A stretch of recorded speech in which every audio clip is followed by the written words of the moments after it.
But every child and grandchild she would take, and they could pick out the colors.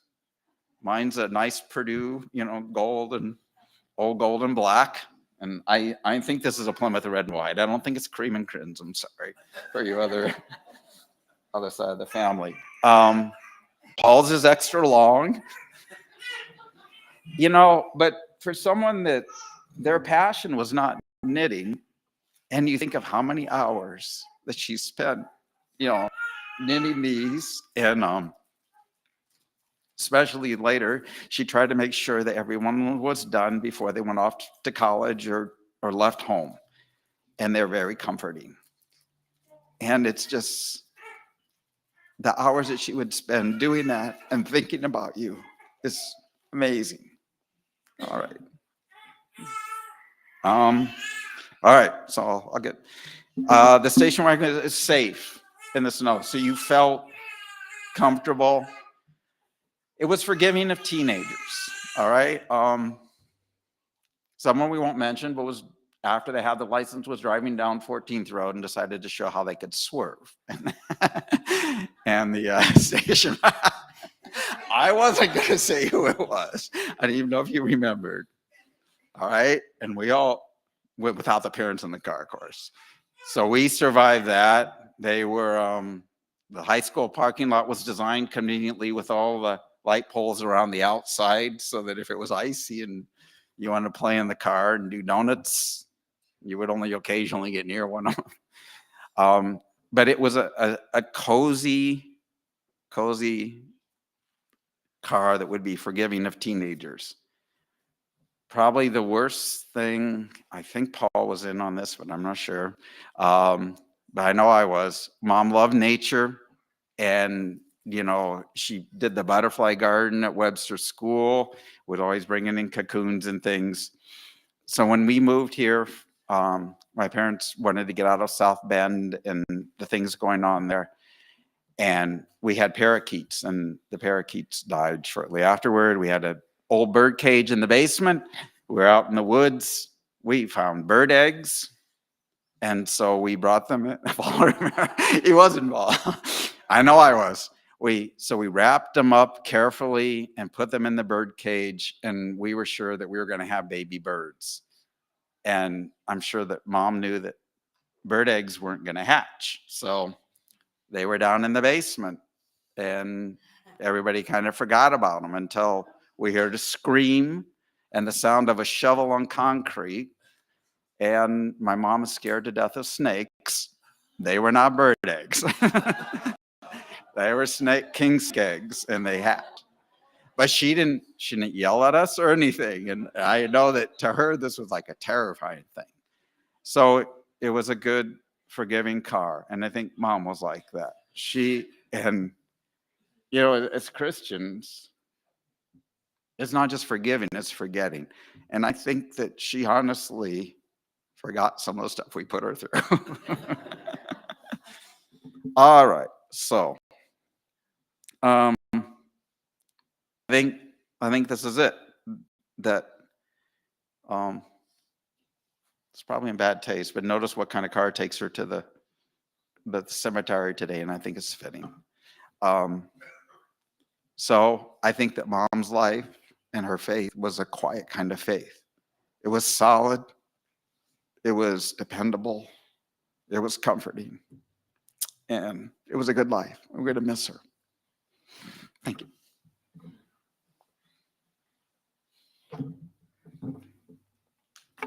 I thank you, Pastor. That's yours. Yeah, don't be taking my. I'm not taking your stuff.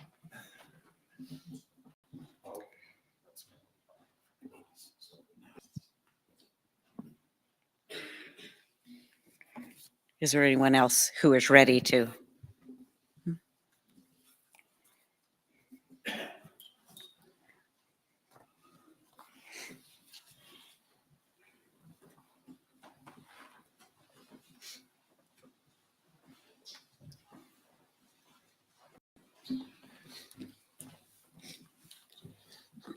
I'm Corbin. That's my grandma.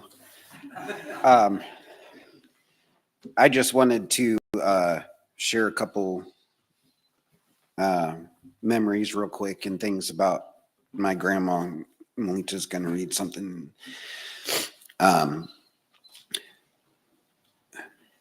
I didn't even realize this until like I was sitting here now, but she always made me feel important. And I imagine that somebody else, maybe a lot of people felt that way with her. And I don't even remember, like, it was just things like as soon as we got to grandma's house, I knew that I was to hang my coat and then I would go right over to her. And it wasn't like a rule, like I had to go do something like a chore. I just knew grandma had something for me to do when I got there. And I didn't really think about it that way, but she just really had this way about making you feel as if you were really valuable and as if you were a good person. And I'll always remember that about her. And then I have to share, we were kind of talking about it yesterday, but one of my favorite memories of grandma was when I hit her in the face with the snowball. I don't know if you've ever hit an old lady in the face with a snowball, but it's probably going to haunt me for the rest of my life. Man, we were old enough that there were a lot of us there. I had hair on my head. I don't know exactly, but my brother, when I was little, taught me how to make really good snowballs and throw them accurately. And I was just gonna splatter one on the window of the house, but Grandma had decided to open the window to take a picture of us at the same time as my snowball was in the air. And unfortunately, it was a good shot. But like Uncle Mark said, I never felt like a bad person because of that. I was forgiven immediately, even though I'm still guilty of it. And also my Afghan was blue and red strings. And thank you for reminding me about that. And then also, I didn't know that Uncle George was going to sing my favorite hymn, but I don't think I've ever heard it done so beautifully and appropriately. And thank you. That was pretty special.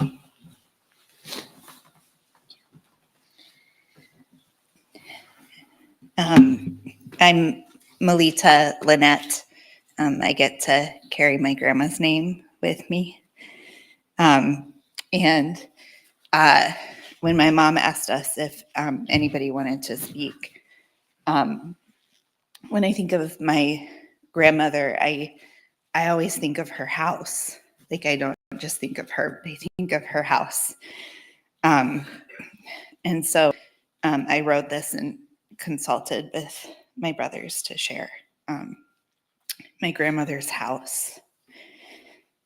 My grandmother's house was the place of every special and important family moment. It was the place we gathered, the place we held hands and prayed, the place my aunts tried to make each other cry by giving each other the most touching birthday cards.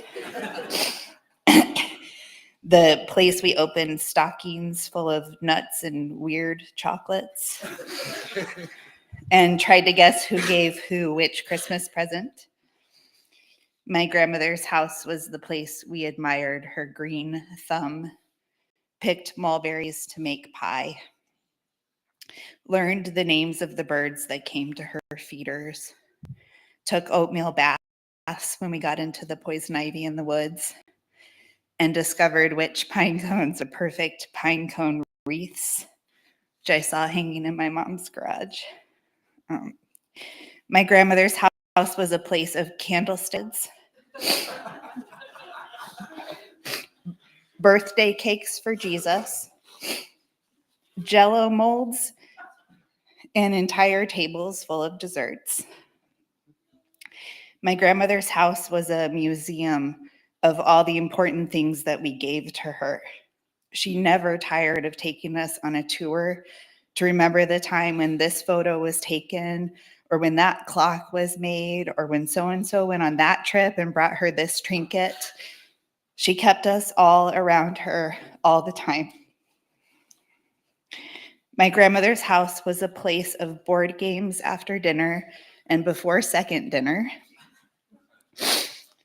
a place of football games in the snow or basketball games in the sunshine, a place of naps on the couch in the middle of the noise of my whole family. It was a place of pride and love and happiness.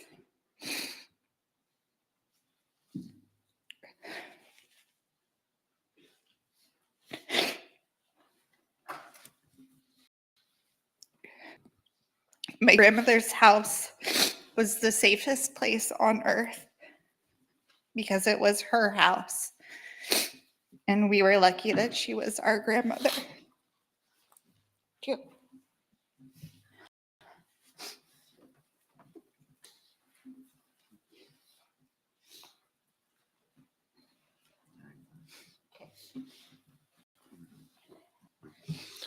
I don't know. I didn't really write anything out. I'm not the outgoing, super talkative, loud one, but I think Grandma always knew that, and there was never a problem just sitting in quiet with her, whether we were reading a book or listening to music or going for a walk or playing a board game, a card game, whatever I was interested in.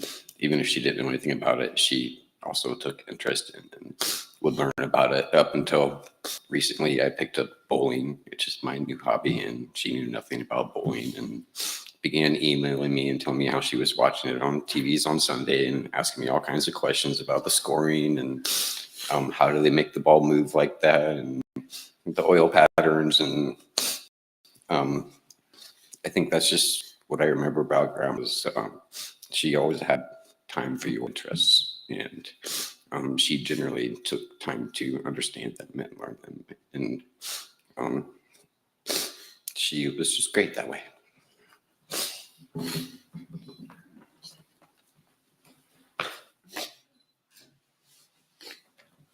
Also, I just wanted everybody to know that my family and I were fortunate enough to see Grandma on the night before she passed because she was there in Warsaw. And I stayed until they actually kicked me out because she was talking so much that her oxygen was just kept dropping. And I just thought everyone would like to know that even to her last moments, she was concerned about, not concerned, but excited to hear about what was going on in our lives and talk about sports and things like that. And so I just thought I would share that too.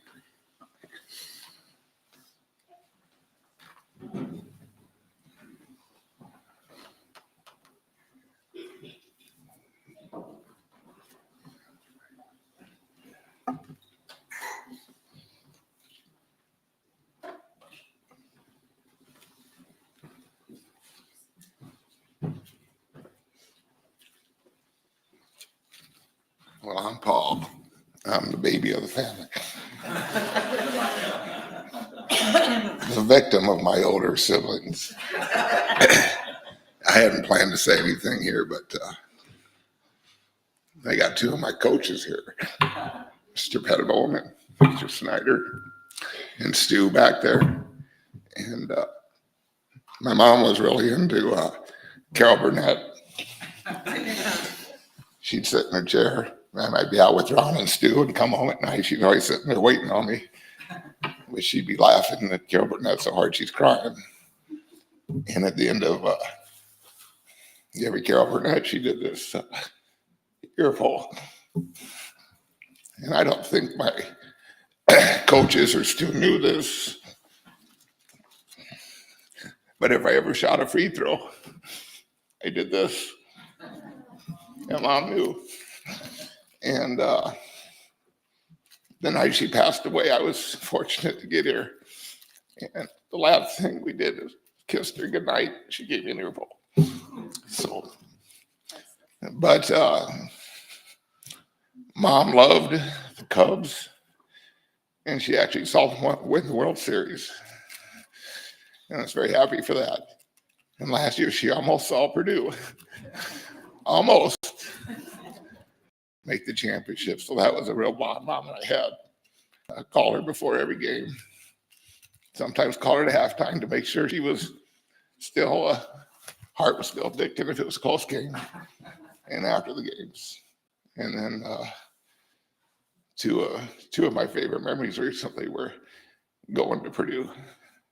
And then I put on Facebook a picture of me and Mom at the first game we went to, and I said I was taking this young lady to her first Purdue basketball game in 92 years.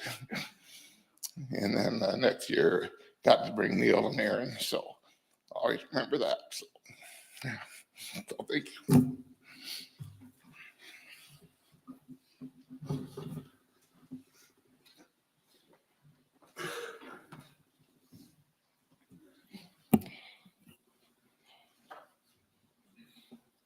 I'm going to say, as we prepare for our next hymn. Oh, Mr. Snyder, would you like to? I was talking here because I can't walk.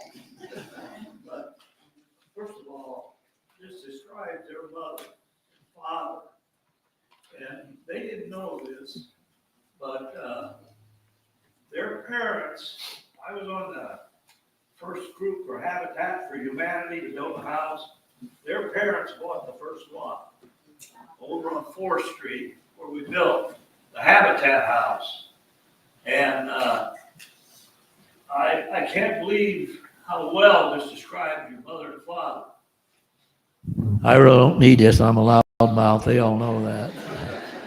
But I had the boys in sports, and Mr. Pettibone and Mr. Nye can attest to this, that the Ramsey family were just great kids to have in school. And that is a reflection of their mother and father. And I read this poem a couple times, and I thought to myself, what a tribute. And so, you learn to love your students. Some of them are pretty hard to do, but the Ramseys were easy. And as you notice, when he said some are pretty hard to do, he was looking at his pastor.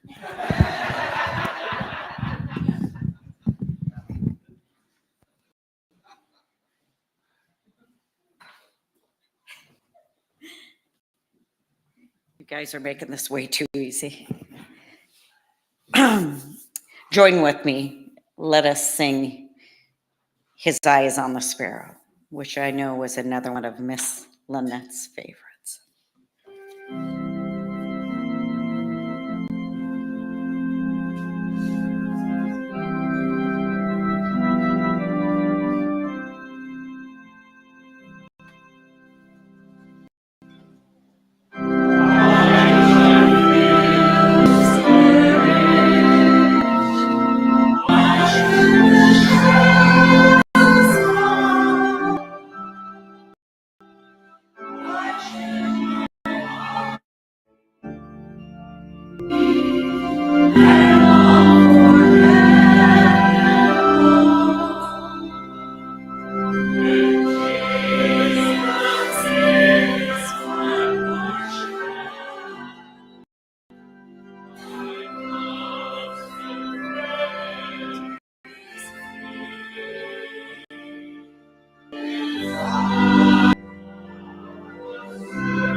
Lynette J. Ramsby,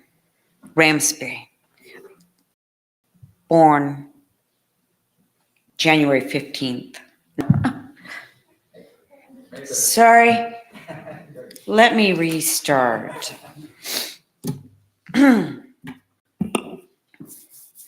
Lynette J. Ramsby, 94, passed away peacefully on Wednesday, January 15th, 2025, at Parkview, Kosciuszko Hospital in Warsaw. Born on May 3rd, 1930, in Hamlet, Indiana, she was the daughter of Edwin A. and Ruth G. Merton Shy. Keep on going, people. She graduated from Hamlet High School with the class of 1948. Lynette graduated from South Bend College of Commerce with a secretarial degree. She attended Ancilla College and then graduated from Indiana University, South Bend, with a teaching degree. I'm just going to say I wish you could see some of the things I'm seeing, and they will know why we had to start over. On January 24th, 1953, she married Gene Ramsby. He preceded her in death on January 15th, 2020. Lynette worked at the old Webster Elementary School as a secretary and returned to the new Webster as a dedicated and creative teacher. She will forever be remembered for the butterfly garden that she planted at New Webster to share her love of birds and flowers. Miss Lynette was known for taking personal interest in and caring for others of all ages, ethnicities, and economic statuses. She was a woman that shared her faith by action. The love of nature was a true passion of hers. She was a master gardener. Miss Lynette was forever a learner, inquiring and reading about anything that she could get her hands on. You would also find her cheering on the Purdue Boilermakers and her beloved Chicago Cubs. Go Cubs. Miss Lynette loved being a grandmother, great-grandmother, great-great-grandmother, an aunt, taking interest in anything that her progenies were doing, sharing their joys and trials to her final hours. She enjoyed traveling, especially to every state park. She was a member of the Plymouth Church of the Brethren since June of '72. The Plymouth Public Library, serving as president of the Board of Trustees. And when the new library was built, circa 1976. Teachers Association, Tri Kappa Active and Associates. And she is survived by her children, Diane L. Coynes of Warsaw, Don M. Scott Helm of Elkhart, Mark T. May Ramsby of Sunnyvale, California, Paul D.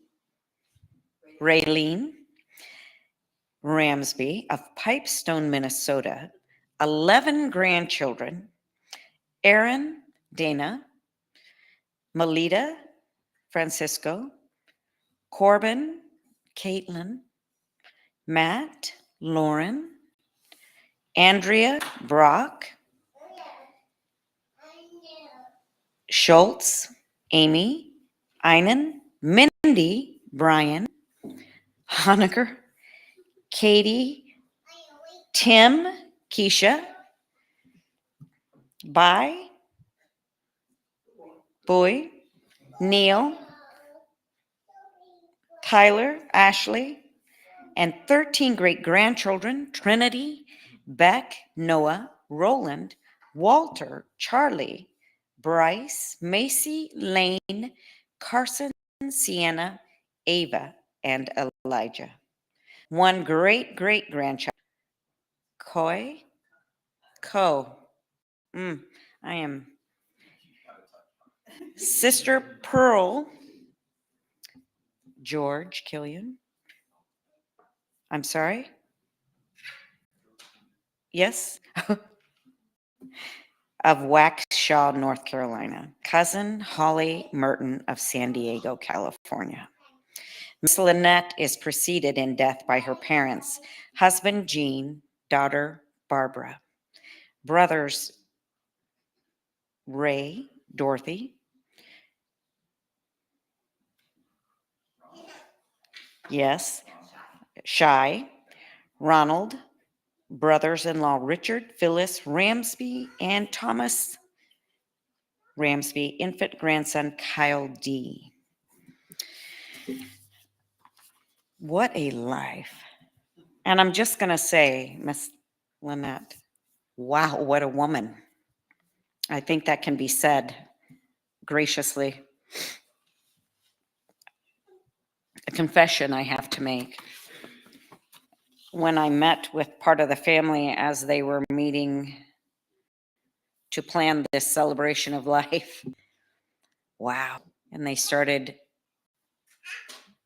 saying all the names of everybody they wanted in that obituary. I was like, oh yeah, this is going to be your hardest moment as a pastor, and it always is. But how do you give a message here?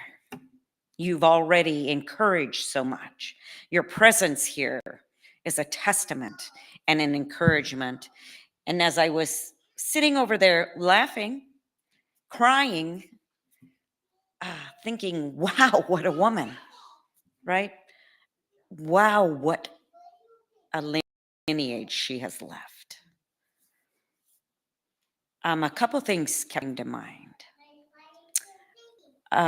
One was, surely God is praising you at this moment for glorifying and praising him by holding up his believer. Understand? We give honor and glory and praise. But don't forget, he also glorifies your name when you do the very things that you are doing by giving testimony to the faith that has been here so long, whether quiet or not. I don't think it was very quiet. The silence and the actions in which she lived her life and supported and knitted or crocheted things that was not her calling, to the tailgating, to the up until the last moment, saying, how are you? Tell me about you. That is glorifying in testimony and a testament to her faith, which is loud, coming across loud, family. Two scriptures came to mind. And this is very brief, but I believe this sums it up amazingly. One is Ecclesiastes 9:10. Whatsoever thy hand findeth to do, do it well. Let me read it in clarity. Whatsoever your hand finds to do it with all your might. For in the grave where you are going, there is neither working nor planning, nor knowledge, nor wisdom. I believe she gave everything she had Wow. Second verse was Mark 12:30 and 31.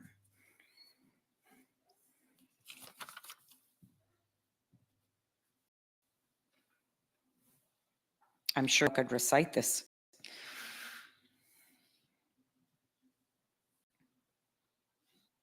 And this is when Jesus was asked by the teachers of the law, testing him, what is the greatest commandments of all? And what is the most important? And this is Jesus' reply.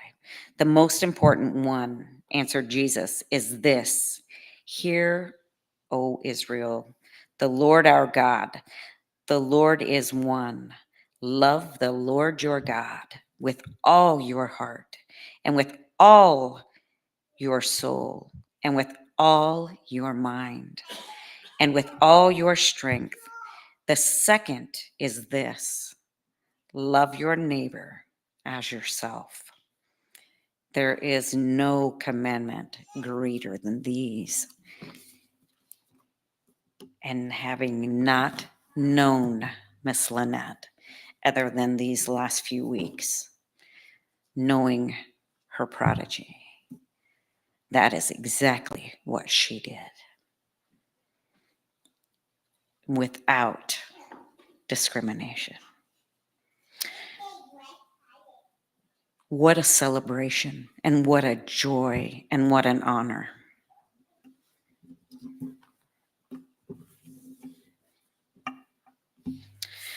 Join me in your final hymn, the Hymn of Promise. In the hymns in the pews, it is in the bulb there is a flower. Turn to page 614, please.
I'm going to choose to read this poem that is on here as our closing, because I believe it is true.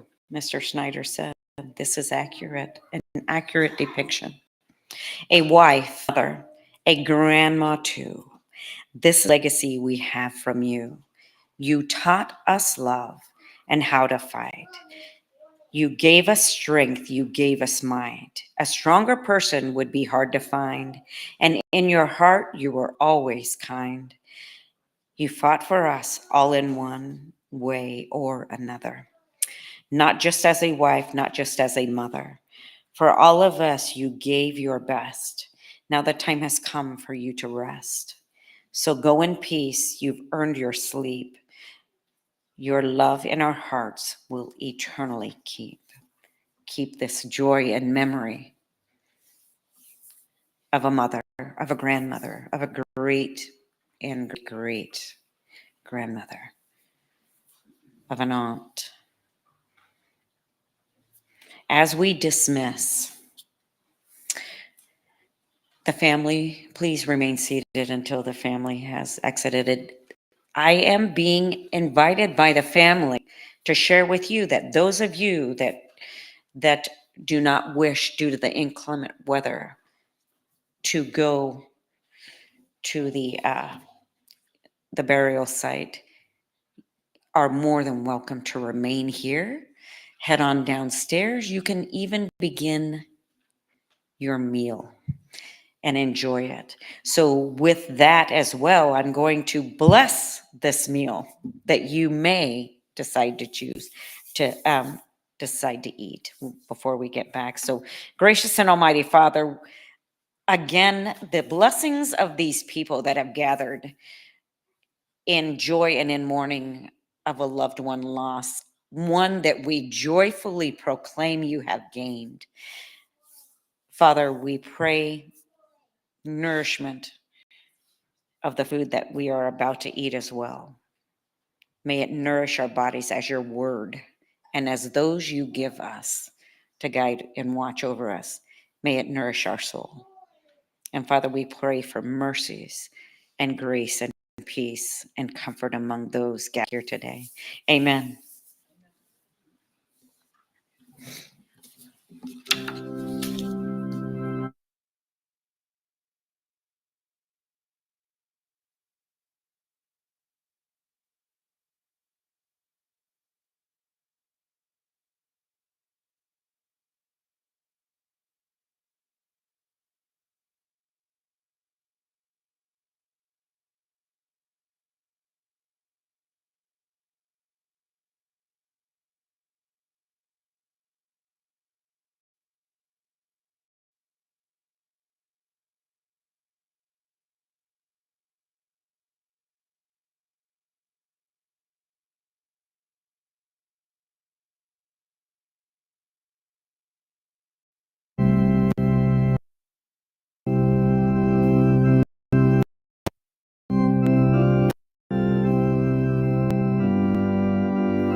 you.